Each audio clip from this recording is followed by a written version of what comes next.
19 mask गिरा दी गई हैं। खबर कहीं भी नहीं मिल रही है, मतलब एक दो खबर न्यूज़पेपर में है, अदरवाइज किसी न्यूज़पेपर में ना किसी डॉन में छप रही है, ना अल जजीरा में छप रही है, कहीं कोई खबर नहीं रख रही। कोई सियासत डेली करके है और एक उन्हीं का अपना न्यूज़पेपर है, उसके अंदर ये दो खबरें छपी हैं कि मॉस्क पे ढाए जाने का विरोध करते हुए लोग मारे गए हैं। लेकिन खबरें हैं धीरे धीरे ट्विटर के माध्यम से बाहर आ जाती हैं, तो बाहर आना शुरू हुआ। आप यहां पर जो तस्वीर देख रहे हैं ये इथोपिया की है। इथोपिया में एक मॉस्क के बाहर, और कहां पर इथोपिया है ये भी हम बताएंगे। इथोपिया क्यों याद होना चाहिए? अबे अहमद के कारण याद होना चाहिए, जिस व्यक्ति को नोबेल पुरस्कार मिला था, शांति का नोबेल पुरस्कार। ठीक है, इथोपिया के अंदर आप ये जो प्रोटेस्ट होता हुआ देख रहे हैं, जहां पर गन चलाने की आपको आवाजें आ रही हैं, या प्रोटेस्टर्स के ऊपर गोली चला दी गई, जिसकी संख्या में लिखा जा रहा है 3 लोग मरे, लेकिन 12 लोगों के मरने की खबर आ रही है। कहां हो रहा है ये सब? तो ये ग्रांड अनवर मॉस्क है इथोपिया की राजधानी अदीस अबाबा के अंदर। इथोपिया कहां है साथियों? जब हम इंडिया देखते हैं तो इंडिया के पश्चिम में अरब सागर है, और अरब सागर से अगर आपको भूमध्य सागर जाना है तो जिस रूट को आप लेकर जाते हैं उसमें आपके सामने गल्फ ऑफ आदेन, इस बाबे मंडल, लाल सागर, स्वेज कैनाल, और यहां से होकर भूमध्य सागर तक पहुंचते हैं।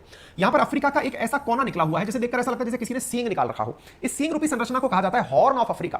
क्या कहा जाता है? Horn of Africa. ये हॉर्न ऑफ अफ्रीका में 4 देश शामिल होते हैं, उनमें से एक का नाम इथोपिया, इरिट्रिया, सोमालिया और जिबूती। ये 4 देश शामिल हैं। इनमें से इथोपिया एक लैंडलॉक कंट्री है। इथोपिया की मतलब जो वर्तमान की राजधानी है वो अदीस अबाबा है, जहां की यह घटना है। खास क्यों है? क्योंकि जब हम इथोपिया पढ़ते हैं तो अबे अहमद के बारे में जानते हैं। अबे अहमद जिन्हें हाल ही के वर्षों में शांति का नोबेल पुरस्कार मिला है, वो इथोपिया के ही प्रधानमंत्री हुआ करते थे। दूसरी बात, जब हम नील नदी की बात करते हैं तो जो ब्लू नाइल नदी निकलती है वो भी यहीं से उठ करके ओरिजिन होती है। ठीक है ना, व्हाइट लाइन विक्टोरिया से और ब्लू नाइल यहां से, और इस प्रकार से नील नदी अफ्रीका की सबसे लंबी नदी निकलकर आती है। तो इथोपिया काफी खास है, इथोपियन पठार के कारण भी और यहां की घटनाएं जो चलती हैं उनके कारण भी। यहां हुआ क्या है? तो इथोपिया को अगर मैं जूम करके आपके सामने रखता हूं तो कुछ इस प्रकार से आपको इथोपिया और हॉर्न ऑफ अफ्रीका दिखाई पड़ता है, जिसके एक तरफ इरिट्रिया, एक तरफ जिबूती, एक तरफ सोमालिया और इथोपिया इस प्रकार से दिखाई पड़ता है। इसकी राजधानी है अदीस अबाबा। साथियों यहां पर अगर देखें तो रिलीजन मानने वाले लोगों के बारे में जानकारी दूं तो 2016 में जो रिलीजन के बारे में जानकारी है वो ये है कि यहां पर इस्लाम थर्ड हाईएस्ट मेजॉरिटी में है, यानी 31% लोग इस्लाम को मानते हैं। अदीस अबाबा जो यहां की राजधानी है, वहीं की ये मॉस्क है जहां पर लोग मॉस्क के ढाए जाने का विरोध करने के लिए सामने आए थे। अभी तक 12 मॉस्क ढाई जा चुकी है और 12 लोग घायल हो चुके हैं। आप ये देख सकते हैं, ये है वो ग्रांड अनवर मॉस्क, जिसका निर्माण कभी